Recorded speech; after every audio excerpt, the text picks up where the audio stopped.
आत्मा हो और जो आपका है वो शरीर है। इसी प्रकार अंग्रेजी में ये कहना कि इट इज अ सोल या दिस इज अ सोल भी ठीक नहीं, क्योंकि आत्मा एक चैतन्य सत्ता है, ना कि जड़ पदार्थ। मैं आत्मा आकार में अति सूक्ष्म हूं, मैं अविभाज्य हूं। कोई शस्त्र मुझे काट नहीं सकता, अग्नि मुझे जला नहीं सकती, हवा मुझे उड़ा नहीं सकती और पानी मुझे भिगो नहीं सकता। कोई भी भौतिक पदार्थ मुझ आत्मा के पथ को रोक नहीं सकता। मैं आत्मा अविनाशी हूं और मेरा अस्तित्व सनातन है। मैं मस्तिष्क के बीच में भ्रिकुटी के मध्य में स्थित हूं, यहीं पर विराजमान हूं। मैं आत्मा शरीर की सभी इंद्रियों का मस्तिष्क द्वारा संचालन करती हूं। मुझ सूक्ष्म प्रकाश पुंज में ही अनगिनत प्रक्रियाएं चलती हैं। मुझ में ही देव के विभिन्न अंगों के संचालन, मानसिक चिंतन से लेकर अपने भविष्य के भाग्य को निर्धारित करने तक की बातें शामिल हैं।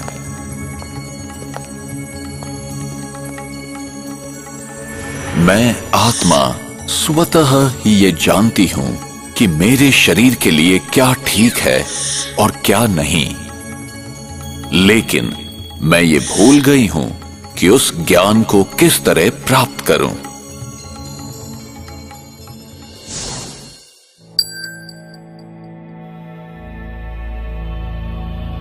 जब आत्मा शरीर में स्थित होती है तब वो 3 आंतरिक शक्तियों द्वारा कार्य करती है। वैसे हर एक शक्ति को भिन्न नाम दिया जा सकता है, लेकिन वास्तव में ये एक ही ऊर्जा है। आत्मा एक साथ 3 स्तर पर कार्य करती है। ये शक्तियां हैं मन, बुद्धि और संस्कार। मेरे संकल्पों की रचना का आधार है भूतकाल के अनुभव, प्रभाव, स्मृतियां तथा दूसरों द्वारा प्राप्त जानकारियां। आत्मा में निहित संकल्पों की रचना और अनुभव करने की शक्ति को ही मन कहते हैं। कभी कभी ऐसे विचार मन में प्रकट होते हैं जिनकी हमें जानकारी भी नहीं होती और वे निरंतर बहते रहते हैं। ये कैसे होता है? इसका कारण है अवचेतन मन में संचित पूर्व कर्मों की सुषुप्त स्मृतियां। मन में उठने वाले संकल्पों का स्वरूप कुछ भी हो सकता है, जैसे अच्छा या बुरा, समर्थ या व्यर्थ, सकारात्मक या नकारात्मक। संकल्प एक विचार भी हो सकता है। प्रायः संकल्प मुझे कुछ करने के लिए निर्देश देते हैं। मैं आत्मा निर्णय लेती हूं कि ये करना है या नहीं, अभी करना है या बाद में, ये अच्छा है या बुरा, आदि आदि। संकल्पों को निरीक्षण करने तथा निर्णय करने की आत्मा की इस क्षमता को ही कहा जाता है बुद्धि। निर्णय के आधार पर मैं आत्मा कर्म करती हूं। कर्म आत्मा में अपनी छाप छोड़ता है, जिसका प्रभाव फिर विचार शैली पर पड़ता है और इसे ही संस्कार कहा जाता है। कुछ संस्कार हल्के, कई मध्यम या बहुत गहरे भी हो सकते हैं। बहुत गहरे संस्कार कर्म के रूप में प्रत्यक्ष होते हैं। ये कर्म आपकी चेतन, अर्धचेतन या अचेतन अवस्था में भी हो सकते हैं। शायद आपने कई बार ऐसे व्यवहार देखे हैं। ऐसे गहरे छाप स्वप्न के रूप में निकलते हैं।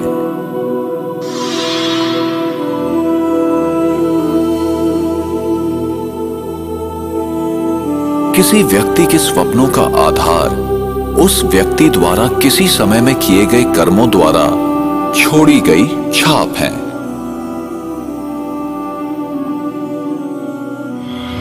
उदाहरण के लिए, कभी कोई व्यक्ति किसी दूसरे व्यक्ति को कुत्ते द्वारा काटते हुए देखता है या कुत्ते ने उसे ही कभी काटा हो,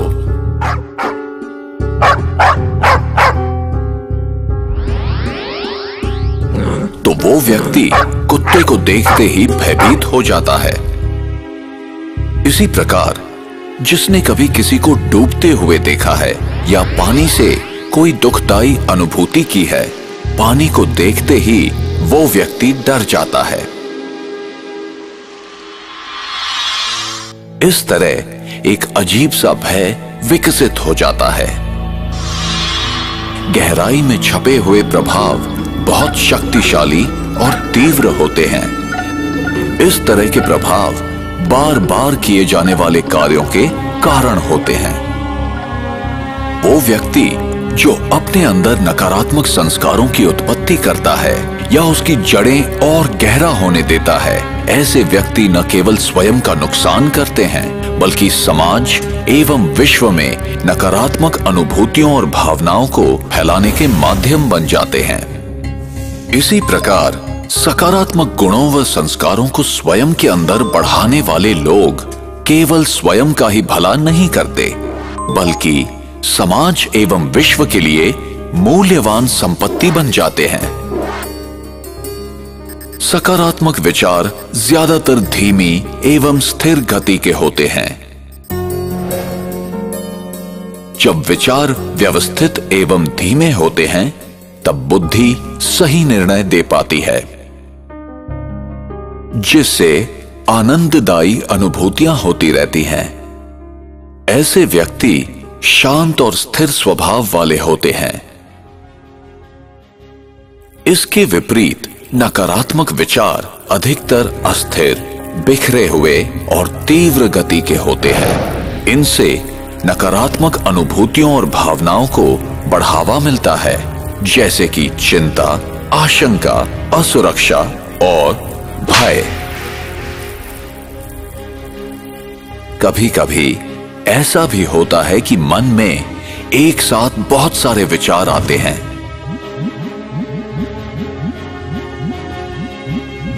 परिणाम स्वरूप बुद्धि सही निर्णय करने में सक्षम नहीं होती और व्यक्ति भ्रमित हो जाता है। इसी स्थिति को आम तौर पर तनाव कहा जाता है।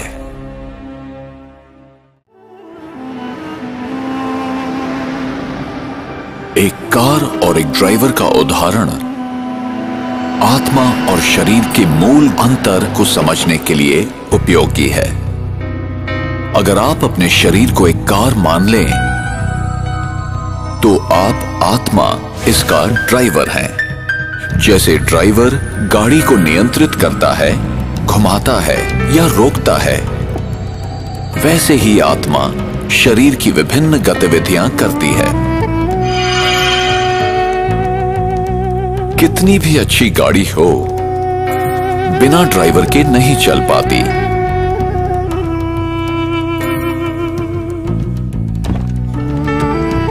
जैसे ड्राइवर गाड़ी को नियंत्रित करता है, ठीक वैसे ही आत्मा शरीर को नियंत्रित करती है। मैं ही वो हूं जो गले, मुंह और जुबान का उपयोग कर बोलती हूं। मेरे निर्देश पर ही खाने पीने की क्रियाएं चलती हैं। इसी तरह मैं आत्मा कानों द्वारा सुनकर आवाजों को ग्रहण करती हूं। अगर शरीर को कोई कुछ छू जाता है तो त्वचा द्वारा मैं ही महसूस करती हूं और मैं आत्मा आंखों द्वारा देखती हूं। प्रत्येक दृश्य या वस्तुओं को देखने वाली मैं आत्मा हूं। संक्षेप में मस्तिष्क सहित समस्त शरीर के अंगों का उपयोग आत्मा ही करती है। कभी कभी आत्मा भौतिक इंद्रियों के सहारे बिना भी कर्म कर सकती है। इस घटना को ESP यानी एक्स्ट्रा सेंसरी परसेप्शन अथवा छठी इंद्रिय भी कहते हैं।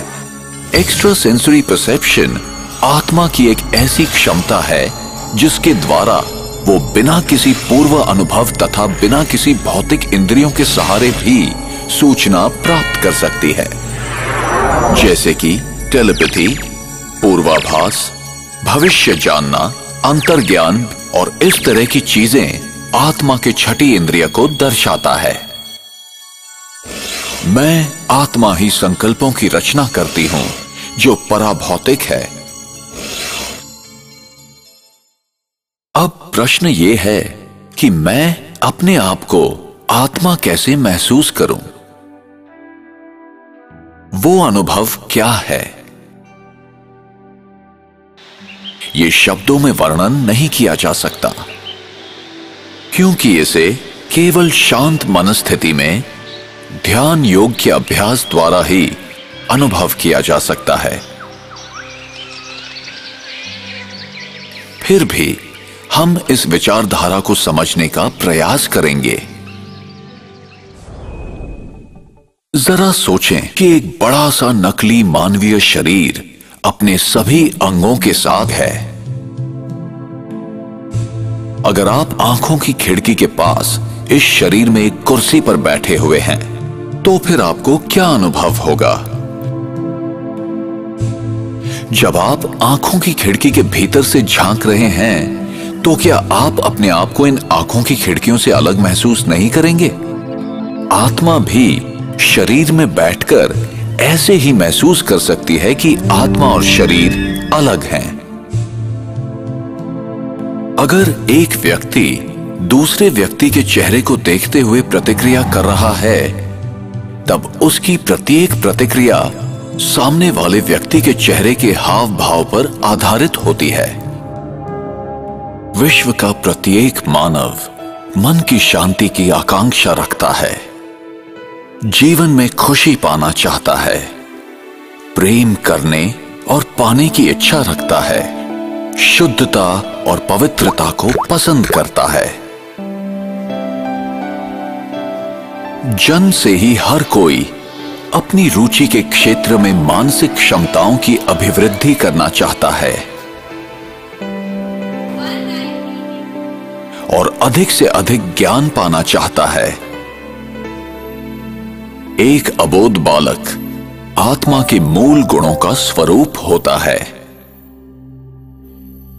मेरे मूलभूत 7 गुण हैं: ज्ञान, प्रेम, शांति, सुख, पवित्रता, आनंद और शक्तियां।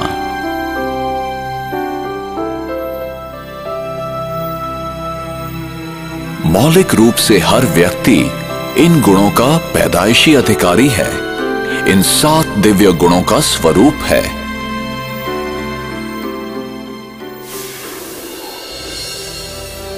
गलत मान्यताओं अथवा अज्ञानतावश या वातावरण और व्यक्तियों के प्रभाववश हम विपरीत दिशा की ओर मुड़ गए हैं, जिसके परिणाम स्वरूप हम अपने आप को शरीर से संबंधित विशेषताओं में विभाजित कर लंबे समय से अपनी पहचान बना चुके हैं। अब ये समय है कि हम अपने मूल स्वरूप को समझ लें कि हम आत्मा हैं, न कि शरीर। इन संकीर्ण सीमाओं से परे हम इन विशिष्ट दिव्य गुणों से संपन्न आत्मा हैं। व्यक्ति कैसे जन्म लेता है? कब भ्रूण माता के गर्भ में जीवित प्राणी बन जाता है? आत्मा कब गर्भ में प्रवेश करती है? भ्रूण जब तीसरे से 5वें माह का होता है, तभी उसमें जीवन शक्ति आती है। ये जीवन शक्ति ही आत्मा है। आत्मा को ही प्राण कहते हैं। आत्मा ही प्राण ऊर्जा है। आत्मा में संचित विशेषताओं और अनुभूतियों के आधार पर शरीर के डीएनए तथा विभिन्न अंगों का निर्माण होता है। उंगलियों के निशान तथा अंगों की बनावट भी आत्मा के कर्मों के प्रभावों के आधार पर होता है। दूसरे शब्दों में, मैं आत्मा ही अपने शरीर की बनावट का निर्धारण अपने विचारों, मनस्थिति और कर्मों के द्वारा करती हूं। सामान्यतः जब आत्मा नए शरीर में प्रवेश करती है तो पिछले जन्म के अनुभव, स्मृतियां और घटनाओं को भूल जाती है। कुछ उदाहरण ऐसे हैं जबकि व्यक्ति अपने पूर्व जन्म की कहानियां सुनाते हैं जिन्हें जांच के बाद सत्य पाया गया है। हम अक्सर देखते हैं कि अबोध बालक बिना किसी कारण रोते हैं या हंसते हैं। पूर्व जन्म की स्मृतियां ही इसका कारण होती हैं। इसकी दूसरी ओर मृत्यु क्या है?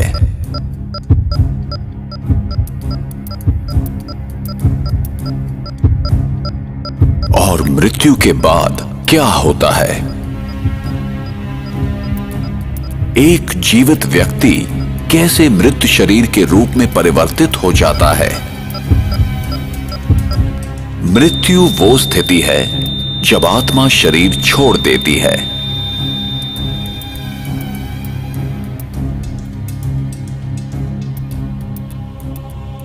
और आत्मा जब शरीर छोड़ती है तो वो शरीर जो खून, हड्डी, मांस से बना हुआ आत्मा का वस्त्र है, एक पुतला मात्र रह जाता है जो प्रकृति के पंच तत्वों में विलीन हो जाता है।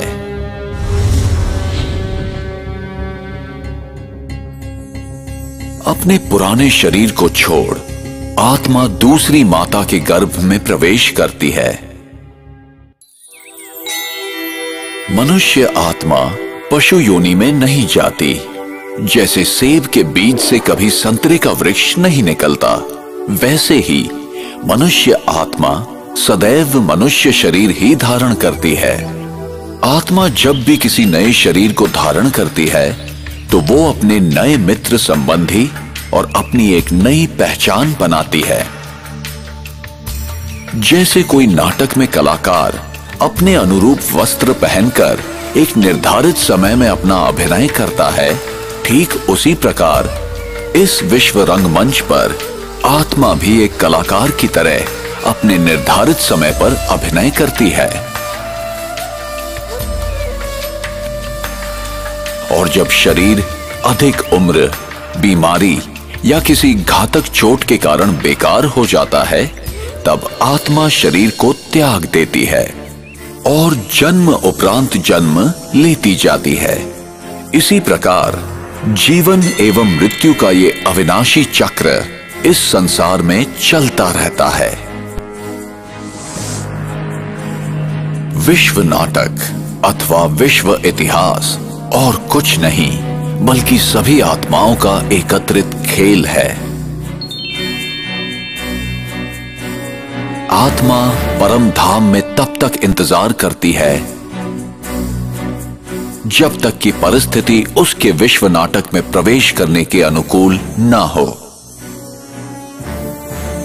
एक बार आत्मा यहां आ जाती है तो उसे तब तक यहीं रहना पड़ता है जब तक कि सभी आत्माएं इस विश्व नाटक मंच पर न आ जाएं।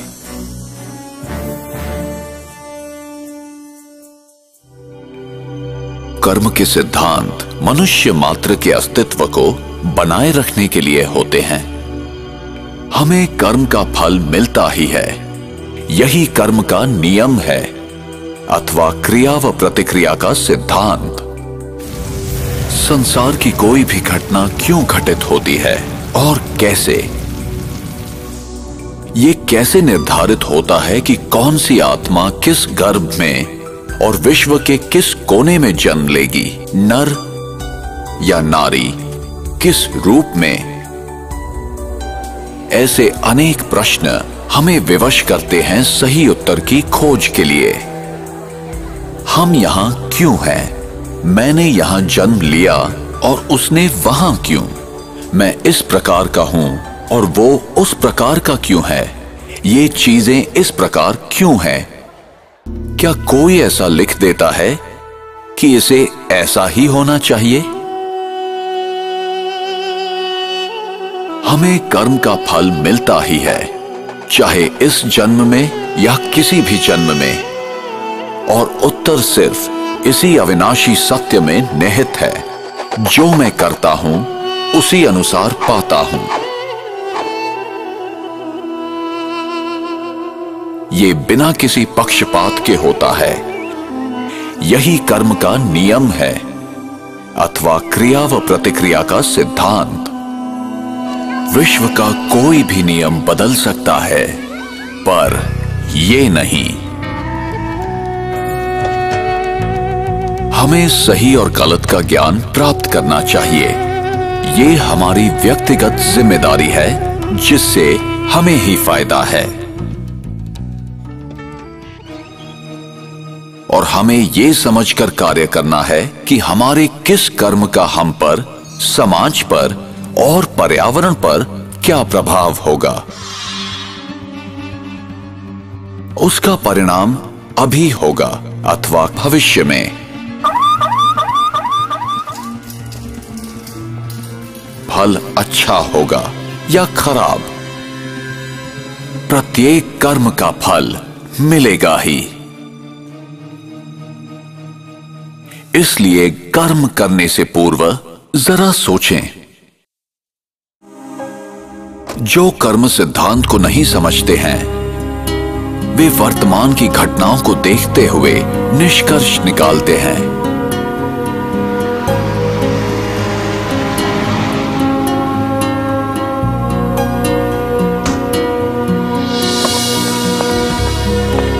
वे नहीं जानते कि भविष्य में क्या होने वाला है। उन्हें दृश्य के बदलने तक प्रतीक्षा करनी चाहिए। Cameras, cameras, cameras. तो चेहरे पे fresh look important part of fitness. In a shocking incident today, British Airways flight BA582 from Mumbai to Manchester. प्रत्येक घटना के पीछे कोई न कोई कारण विद्यमान होता है। यही कर्म का नियम है।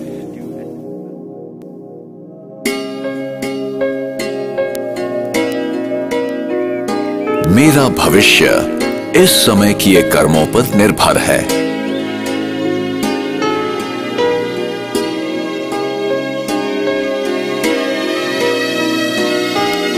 इसलिए गलत तथा श्रेष्ठ कर्मों की कलम से हम अपनी भविष्य जीवन की कहानी लिखते हैं।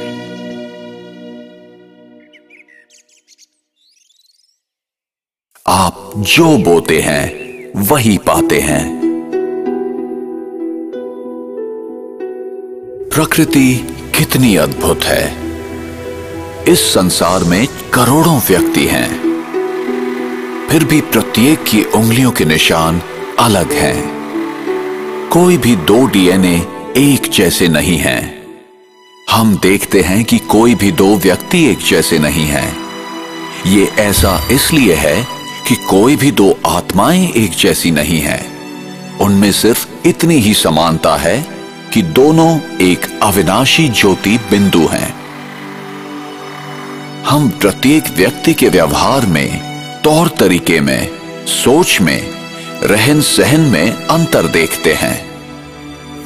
संक्षेप में प्रत्येक आत्मा का व्यक्तित्व भिन्न है। इसलिए मैं अपने आप में विशिष्ट हूं। मैं किसी से कम नहीं हूं या किसी से बड़ा नहीं हूं। जब मैं महसूस करता हूं कि मैं संसार में अद्वितीय हूं, मैं यहां अपना एक विशेष किरदार निभाने और जिम्मेदारी पूर्ण करने आया हूं, तो मैं अपना भविष्य गढ़ सकता हूं। प्रकृति, अन्य प्राणियों और मनुष्यों का संबंध मात्र मशीनी नहीं है, बल्कि उनमें भावनात्मक बंधन है। मानवीय संवेदनाएं प्रकृति और अन्य प्राणियों पर भी प्रभाव डालती हैं। अतः संसार में सभी के प्रति शुभ एवं कल्याणकारी भावनाओं का वितरण करना हमारा कर्तव्य हो जाता है। हम कह सकते हैं कि प्रत्येक व्यक्ति के विचारों का समूह संसार का निर्माण करता है। जो कुछ हमारी दुनिया में हो रहा है वो हमारी चेतना शक्ति का दृश्यांकन है। जब भी हम किसी पदार्थ के स्वरूप को बदलते हैं, चाहे भौतिक रीति से चाहे प्रकंपन द्वारा, जैसे जब हम प्रेम या क्रोध कर रहे होते हैं तो हम प्रदर्शन कर रहे होते हैं अपनी आत्मिक शक्ति का। संक्षेप में कहा जा सकता है कि देह भान के प्रभाव में किए गए कर्म संकुचित और आध्यात्मिक शक्ति विहीन होते हैं। इनसे क्रोध, घृणा, ईर्ष्या, लोभ जैसी संवेदनाएं उत्पन्न होती हैं, जिनसे समाज में विरोध, संघर्ष, अन्याय एवं दुख कष्ट फैलता है। इसके विपरीत आत्मस्मृति में किए गए कर्मों द्वारा प्रेम, सहानुभूति, शांति, उदारता और भाईचारे जैसी संवेदनाओं का जन्म होता है, जिनसे समाज में समरसता, एकता एवं सुखद अनुभूतियों की वृद्धि होती है। हमने अब तक जो ज्ञान प्राप्त किया है, इस आधार पर आइए अब हम आत्मिक स्थिति का अभ्यास करें। अपनी सुविधा अनुसार किसी भी मुद्रा में बैठ जाएं।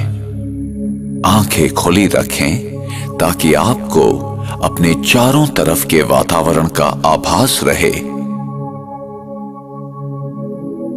अपने विचारों को समेट लें और संकल्प करें कि मैं एक शांत स्वरूप आत्मा हूं। मैं ज्योति बिंदु आत्मा भ्रिकुटी के मध्य विराजमान हूं। मैं आंखों द्वारा देखती, कानों द्वारा सुनती, नाक द्वारा सूंघती तथा श्वास लेती, मुख द्वारा बोलती और त्वचा द्वारा महसूस करती हूं। मैं शरीर की मालिक हूं। मैं अपने शरीर से अलग हूं।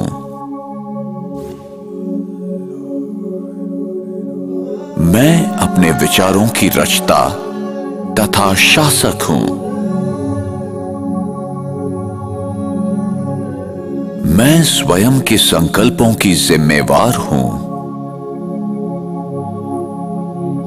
मैं आत्मा ही हूं जो निर्णय लेती हूं।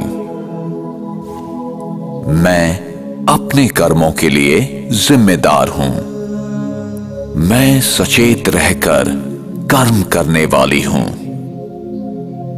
मैं अपने जीवन को नियंत्रित कर सकती हूं। कदम कदम पर अनुभव करें अपने आप को देखने और समझने की कि मैं आत्मा हूं और दूसरे भी। तो मैं अपने आप को अपने निजी गुणों, विशेषताओं और सकारात्मक शक्तियों के साथ अनुभव कर सकती हूं। मैं कौन हूं और मेरा आंतरिक स्वभाव क्या है, इसकी सही जानकारी मेरे दृष्टिकोण को दूसरों के प्रति बदलता है तथा दूसरों के प्रति अच्छे संबंध बनाने में हमारी मदद करता है और मुझे अपने आप को जानने की समझ मिलती है।